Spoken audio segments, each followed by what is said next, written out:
With dictator Trudeau nowhere to be found, the Conservatives double down to show Canadians that they're being clowned. Communism showing its head in countries across Earth. A growing amount of citizens finally knowing what they're worth.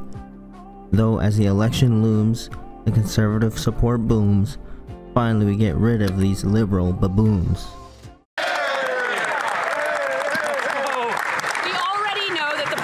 Is not worth the cost, and after 8 years, this Prime Minister is no longer even listening to Canadians. A 23% carbon tax hike in the face of Canadians who can't afford to eat. Yesterday, this House passed a Conservative common sense motion calling on him to convene an emergency televised carbon tax meeting with all 14 premiers. The Prime Minister is hiding, but maybe someone over there can tell us what day will the televised carbon tax meeting be. The Honourable Government House Leader. Speaker, today we are debating Bill C-50, the Sustainable Jobs Act, which the Royal Bank of Canada says there are 400,000 of to come to Canadians if we were just to unlock the kind of prosperity envisaged in this very progressive piece of legislation. Instead, the Conservatives put forward 20,000 amendments generated by artificial intelligence. The Robo-Caucus needs to stop its robo-work with its robo-amendments and stop gatekeeping the opportunities that are coming to Canadians. Right on. The Honourable Member from Thornhill. It's false, and that wasn't an answer. Canadians need relief and not more liberal taxes. 70% of Canadians are now saying so. 1 in 10 people in Toronto are now relying on a food bank, and more than half of Canadians are $200 away from missing their bills. If they aren't going to listen to Canadians, if they aren't going to give us a date, perhaps the member can tell us what channel will the carbon tax meeting be on. The Honourable Government House Leader. Mr. Speaker, the channel they should be plugged in, I don't know what it is, but it is the reality channel, because back here in the real world, there are real jobs at stake, there are real opportunities at stake, there is affordability at stake, and these members, the Robo-Caucus, with their robo-amendments, in the way of opportunity and the way of progress and clean technology in this country, they need to get out of the way, stop the gatekeeping, let Canadians create the wealth that we need to succeed. Keep watching, it gets way more interesting. The Honourable Member from Thornhill.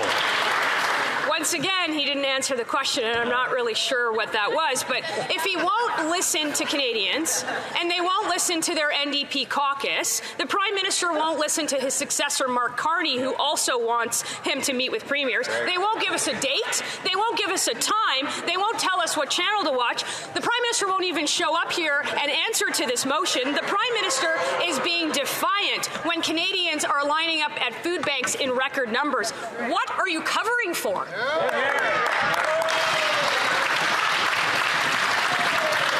The Honourable President of the Treasury Board. Mr. Speaker, the Prime Minister has repeatedly said he is all ears. If there is a better plan, put it on the table. Premier Moe himself said this was the most cost-effective plan, and that's why our government will keep going with it while maintaining our AAA credit rating, while maintaining the lowest debt-to-GDP ratio in the G7, and while maintaining historically low unemployment. Mr. Speaker, on this side of the House, we will always vote with Canadians and support them along the way. Thank you. The member from Lambton, Kent, Middlesex. Speaker, after 8 years of this NDP Liberal government, this Prime Minister is not worth the cost. But don't take my word for it. Heather from Newbury writes, people need the cost of living brought under control now. And Carol from Strathroy says, one more tax will take us down. We're already struggling. To the average Canadian, the cost of the carbon tax on gas, groceries, home heating, farmers and families is punishing, not progress. So will the Prime Minister axe the tax on farmers and help make food cheaper by passing Bill C-234 in its original form? The Honourable Minister for Labour and Seniors. I thank the Honourable Member for that question. And I would allow Danielle from Foothills to continue with her comments. She also added, I would say that I probably ended up better off with that transfer. She also said, and so I think a lot of people would be of that view. that if you are going to implement some kind of revenue-neutral carbon pricing, that's probably not a bad way of doing it. Now, these are the words of Danielle from Foothills. I'm happy to inform Danielle that 2.5 years later, since she made that comment, it is now up to $1,800 for a family of 4 in Alberta. Thank you, Mr. Speaker. The honourable member from Lambton, Kent, Middlesex. Well, Mr. Speaker, even the NDP Liberal Environment Chair admitted that the carbon tax has no impact on climate change. And yet, just last week, the Prime Minister increased the carbon tax by 23%, driving up the cost of gas, groceries, and home heating. If farmers cannot afford to grow food, you have failed as a government. And let me remind everyone, no farms, no food. So will the Prime Minister help bring the cost of food down for Canadians, axe the tax on farmers, and pass Bill C-234 in its original form? The Honourable Government House Leader. Mr. Speaker, instead of opposing battery plants, instead of standing up against sustainable jobs, that member and her caucus should remember that farmers have the vast majority of the fuels they use, which are tax exempt under the pollution pricing strategy. Farmers in this country are supported big time by adjustment policies because they know more than anyone that climate change is a reality. And with respect to Bill C-234, that member should walk down to the front bench and tell her opposition House Leader that he should call Bill 234 and we'll resolve it. Hear, hear. The honourable member from Dauphin, Swan River, Neepawa. This NDP Liberal government is just not worth the cost. Last week, the Prime Minister increased the carbon tax by 23%, driving up the cost of gas, groceries, and home heating. But on Tuesday, the Liberal Environment Chair revealed there is no proof the carbon tax reduces emissions. Quote, there is no data specifically stating the price on carbon resulted in an X amount of reduction in greenhouse gas emissions, end quote. Now that the carbon tax scam has been exposed by a Liberal, will the Prime Minister finally axe the tax? The Honourable Minister for Energy for Natural Resources and Energy. On this side of the House are focused on making life more affordable for Canadians, but also on fighting climate change. The PBO and 200 economists across this country have been very clear. 8 out of 10 Canadian families get more money back. It works disproportionate to income. Even the Conservatives actually used to know this before they got collective amnesia. Every one of the members on that side of the House ran in 2021 on a promise to put in place carbon pollution. The hypocrisy that comes from that side of the House is unbelievable.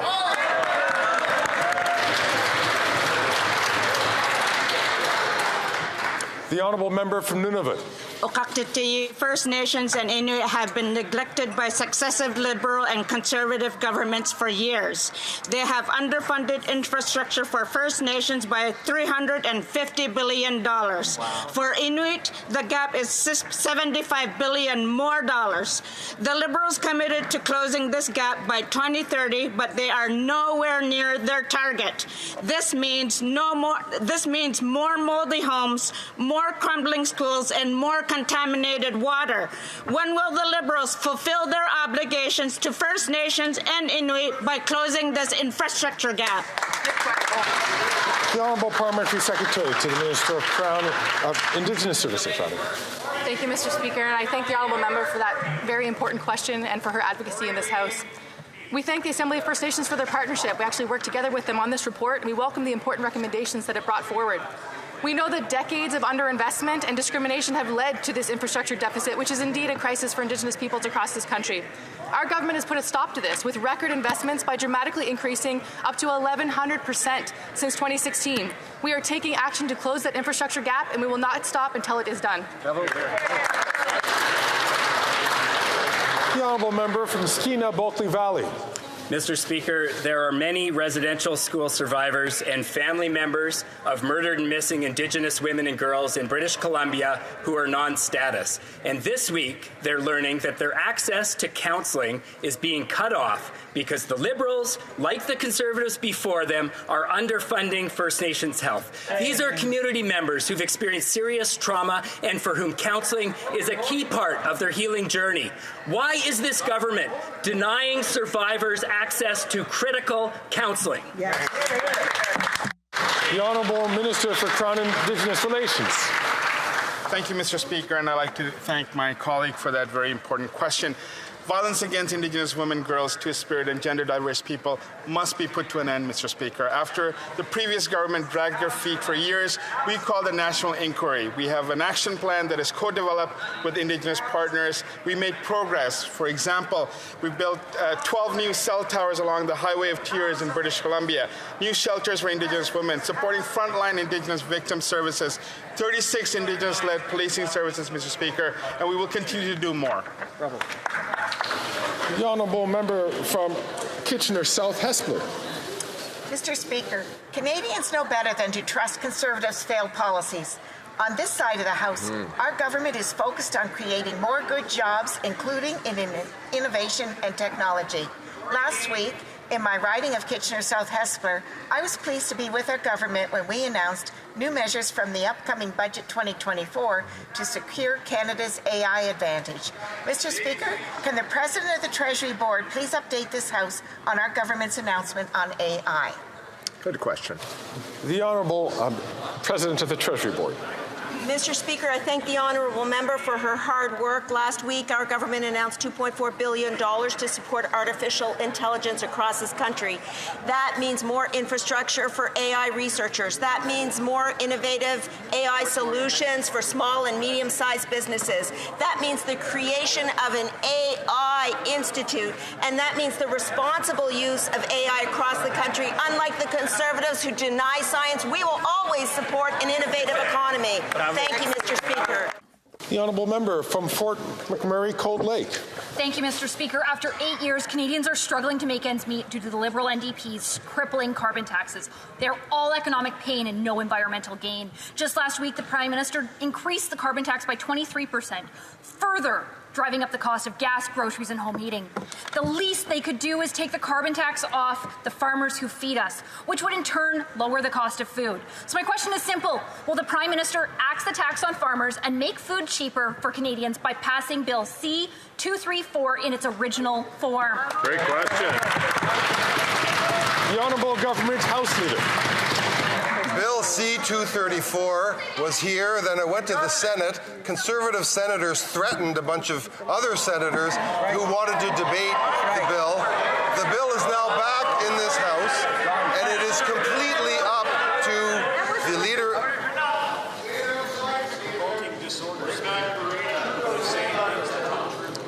The Honourable Minister has 20 seconds left on the clock. Senators. Thank you, Mr. Speaker. It's rather impolite to interrupt the people answering questions, as the members across know. Bill C-234, put very simply, can be brought to the floor of this House on the simple whim of the Leader of the Opposition. That member should actually talk to him. That's a good idea. The Honourable Member from Dufferin-Caledon. After 8 years of this NDP Liberal government, Canadians are well versed in their corruption. Sadly, it's worse. Bombshell testimony on Beijing's interference in Canadian elections. A senior Liberal disclosed top secret information to the then Liberal MP from Don Valley North that he was being watched by CSIS. Wow. This was a despicable breach of national security for Liberal partisan gain, and only very high-ranking Liberals would have access to this. A cabinet minister or a senior Liberal. Who is the person? Give us this Liberal name. Dirty. The Honourable Minister for Public Safety. Mr. Speaker, we worked collaboratively with all the opposition parties last summer to set up an independent judicial inquiry into foreign interference. We've seen a number of weeks of public testimony, including this week. We didn't think, Mr. Speaker, in the terms of reference, we had to put a line that would say we should have the basic respect for the integrity and independence of the Commission process, not to comment on every day's appearances, but to let the Justice do her work, and we look forward to her report in this important issue. Well done. The Honourable Member from Dufferin-Caledon. There's no decency or respect when a senior Liberal, either a cabinet minister or a senior Liberal staffer, disclose top secret CSIS information for Liberal gain. It's despicable. It gets worse. This compromised CSIS work. It put Liberal partisan gain over national security, and the Prime Minister must have known. When did the Prime Minister find out? When did he call in the RCMP to investigate, or were the briefing documents just a bit too long so he didn't read them? The Honourable Minister for Public Safety.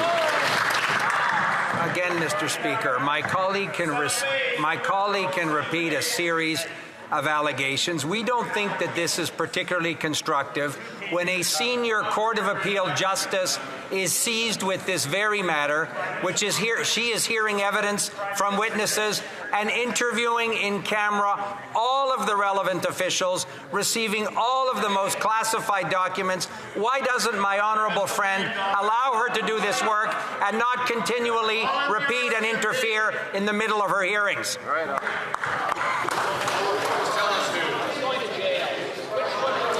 Honourable members, please encourage you to listen to the person who is recognized to have the floor. The Honourable Member, l'honorable député de Sudbury. Canada continues to support Ukraine. We've provided military support and aid. We're working with our allies and our partners all throughout the world. However, we must recall that this is not the first time Russia has behaved like an aggressor towards Ukraine. Can the Minister of Foreign Affairs reaffirm our long-term commitment to Ukraine? The Honourable Minister for Global Affairs. Thank you, Mr. Speaker. I want to thank my colleague for her important question, because Ukrainians are on the front line of democracy. They're fighting for their freedom and ours. Putin has no red line. If he wins in Ukraine, he'll keep going. That's why we have to support Ukraine for our security and that of the world. That's why we concluded a new agreement, a $3 billion agreement for its long-term security. We've been there from the beginning, and we will continue to be there for them even after they achieve victory. The Honourable Member from Carlton Trail, Eagle Creek. After 8 years of this NDP Liberal government, we see historic levels of corruption. Conservatives have uncovered a tangled web of chaos, collusion and cover-ups in the Arrive scam scandal. Just the latest example of Liberal insiders getting rich. GC Strategies opened its doors when this Prime Minister took office. This place will make history when it summons GC Strategies to the bar to answer our questions. Why did the Prime Minister make these scamsters multi-millionaires? The Honourable Minister for Public Safety. Again, Mr. Speaker, because our colleague repeats something doesn't make it factual. She knows very well, Mr. Speaker, that the Auditor General has looked into these matters. We've welcomed parliamentary committee review. People have been available, including senior government officials, to go before parliamentary committee.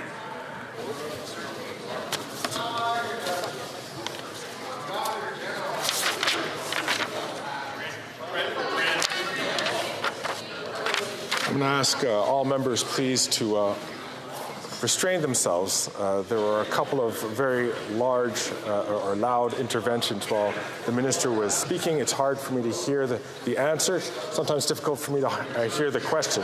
I ask all members, and I know I could identify the members, but they're honourable members. I ask them, please, to hold their comments back. The honourable minister has 20 seconds left on the clock. So, Mr. Speaker, as I was saying, the Canadian Border Services Agency is conducting internal reviews on this matter. The RCMP are also looking into these questions. We have said that anybody who has misused or abused taxpayers' funds will be held accountable, and we look forward to these processes coming to their conclusion. The honourable member from Brantford Brant. Mr. Speaker, this Prime Minister is not worth the cost or corruption. In the past year, this government spent over $21 billion on outside consultants. Rather than helping struggling Canadians, he's focused on making Liberal insiders richer. It's no shock that the Liberal favoured GC Strategies, who pocketed $20 million for doing nothing on the Rise scam, was founded the same year that he took office. Will this Prime Minister commit to cutting all waste and corruption in the upcoming budget, or will he continue to get more Liberal insiders rich? Here, here. The Honourable Minister for Public Safety. Mr. Speaker, as my colleague knows, the Minister of Public Services and Procurement, the President of the Treasury Board, myself as Minister responsible for the Border Services Agency, have already taken steps to reduce reliance on outside consultants. Mr. Speaker, we've reviewed and changed the process for approving these kind of contracts. We'll continue to look at everything necessary to ensure that taxpayers' money is well spent, and those people that are responsible for these decisions know that they'll be held accountable in the case of misuse or abuse. The Honourable Member from Brantford-Brent. I hope the government holds itself accountable. The Arise scam merely scratches the surface of the rot and corruption in this NDP Liberal government. Their procurement system is seriously flawed and broken. For example, they paid KPMG, a consulting company, almost 700,000 taxpayer dollars to learn how to cut back on consultants. You can't make up this lunacy. They've learned nothing. The question is simple. In the budget next week, will we see a cut to all the corruption?